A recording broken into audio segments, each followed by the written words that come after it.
Cymru is a country we're all proud to call adref, home. Ein gwlad, ein cymdeithas, ein hanes. Our landscapes, communities and heritage define who we are.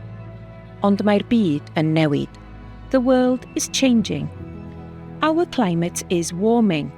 We're seeing more heat waves, milder and wetter winters, increased flooding, rising sea levels, and stronger storms. We need to act now to protect our health, homes, and communities, and the natural environment. This challenge is also our greatest opportunity. Mae'n cynnig gobaith, cyfle I wella iechyd ein pobl, gwarchod byd natur a bioamrywiaeth, creu swyddi a diogelwch ynni, ac, yn bwysicaf oll, rhoi arian yn ôl ym mhocedi pobl.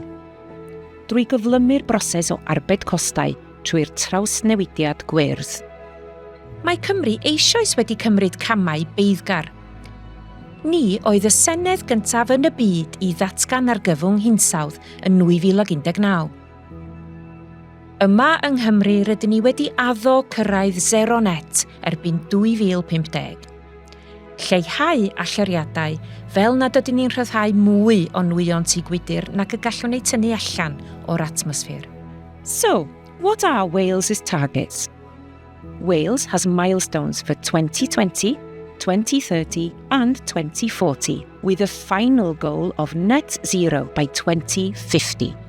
To keep on track, we use 5-year carbon budgets. Mae ein hymateb i'r argyfwng hinsawdd yn eistedd ochr yn ochr a deddf llesiant cenedlaethau'r dyfodol. Dyma ymrwymiad I ystyried effaith hir dymor ein penderfyniadau.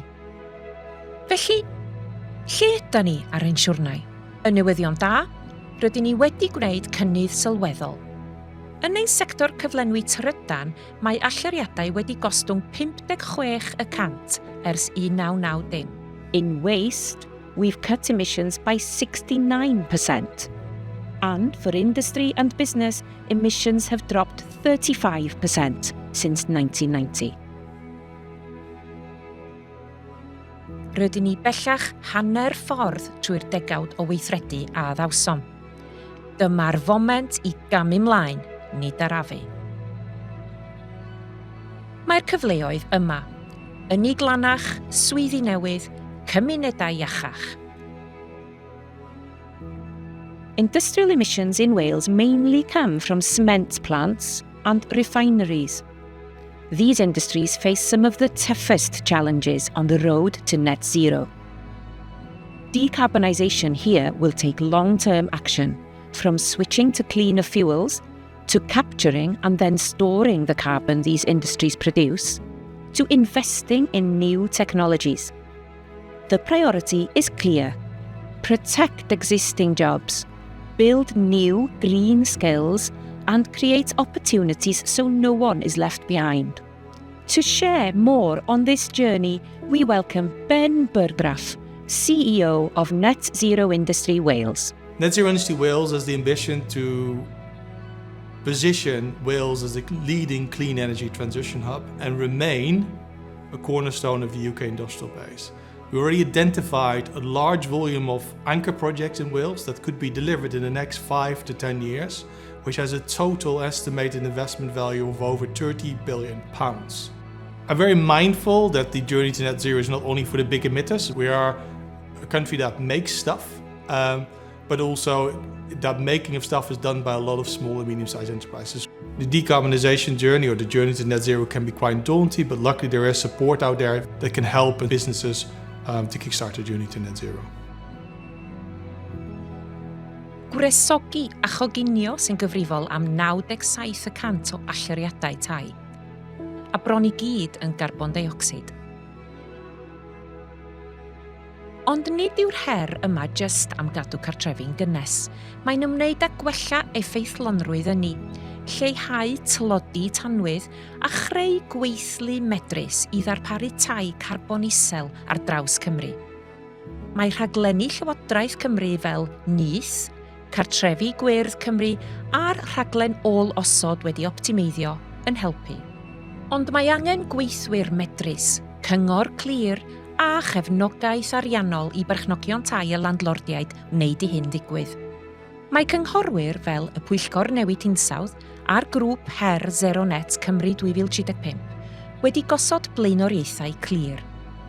Rhoi'r gorau i'w resogi tanwydd ffosil, gwella effeithlonrwydd ynni, cefnogi tai cymdeithasol a chartrefi incwm isel a sicrhau bod cyllid a sgiliau yn eu lle i wneud y trawsnewid yn bosib. Transport is another key sector where Wales has the tools to reduce emissions and unlock benefits. It's our third largest source of emissions, and almost all of it, 99%, is carbon dioxide. Rydyn ni'n newid i gerbydau trydan, gwella trafnidiaeth gyhoeddus ac yn ei gwneud hi'n haws i gerdded, beicio a defnyddio cadair olwyn. Policies like Llwybr Newydd and the EV Charging Action Plan are paving the way. Driving less and more slowly helps cut emissions. Switching to electric vehicles, even with the initial cost, can also lead to savings and lower running costs for drivers. Arbuddion iechyd, cerdded, beicio a defnyddio trafnidiaeth gyhoeddus mae'n lleihau straen, yn gwella ffitrwydd ac yn creu aer lanach a strydoedd mwy diogel i bawb. Our transport strategy is already creating change, but we need to make sure it works for everyone, especially rural and vulnerable communities. For transport, the opportunities are huge. They will save money, improve health, and ensure our communities are better connected.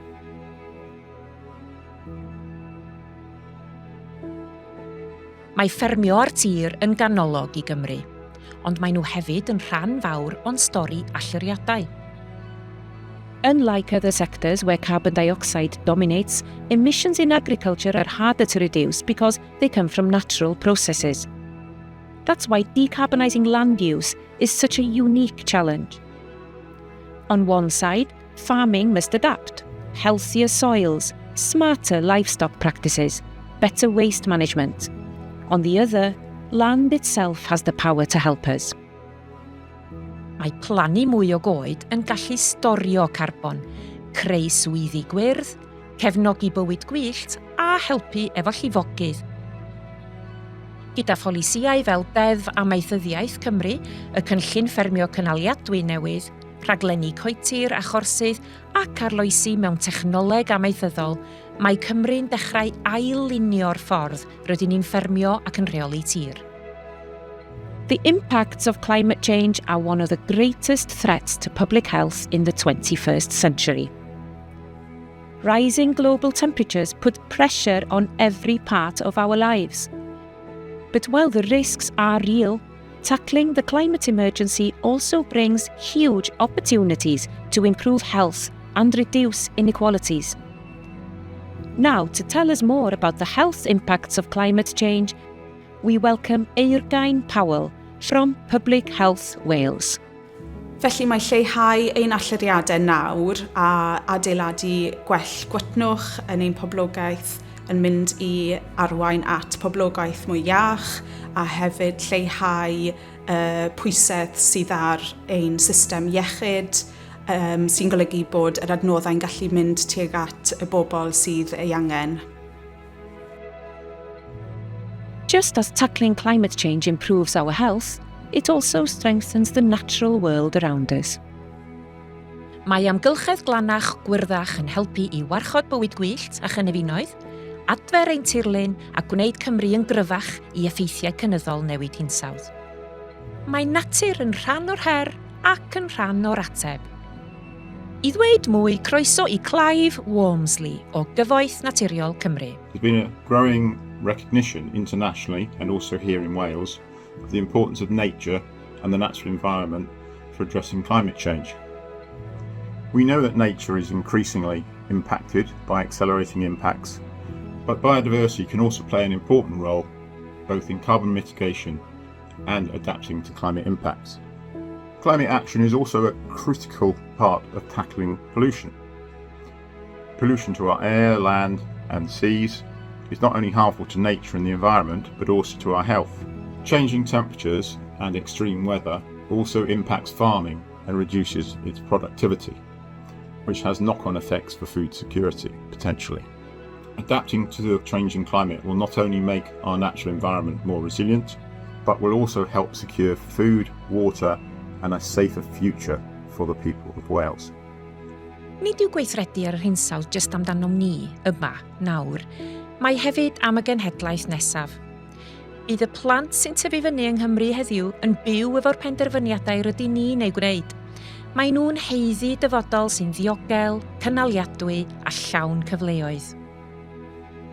I ddweud mwy, croeso i Rosio Sifuentes, Comisiynydd Plant Cymru.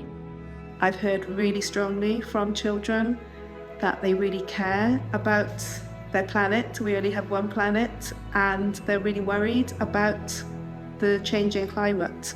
We have a duty to listen to those children and respond to their concerns. I really urge decision makers, adults, to make sure that children are part of the conversations, part of coming up with ideas. They have so many fantastic ideas, and really involve them in planning for a better future. We have fantastic legislation in Wales, the Wellbeing of Future Generations Act, that says children have the right to be healthy, to be protected, to have their voice heard, and all of those things, I think, relate to climate change. Mae wythnos newid hinsawdd Cymru yn dod ag arbenigwyr, cymunedau a phobl ifanc at ei gilydd i helpu siapio'r dyfodol. Because this transition needs to be fair, inclusive and built on real conversations. Mae gan bawb ran i'w chwarae. Dyma eich gwahoddiad i fod yn rhan o'r ateb. Felly, be nesa? Yr wythnos hon, rydyn ni'n gofyn cwestiynau mawr. Sut ydyn ni'n cyflymu pethau? Sut ydyn ni'n rhyddhau potensial Cymru? Sut ydyn ni'n sicrhau bod y trawsnewidiad yn deg i bawb? Your ideas will help shape the next climate plan for Wales. Together, we can turn climate action into opportunity for you, your community, and all of Wales. This is our moment. This is our chance. Hwn yw ein cyfle mawr ni. Join us on our journey.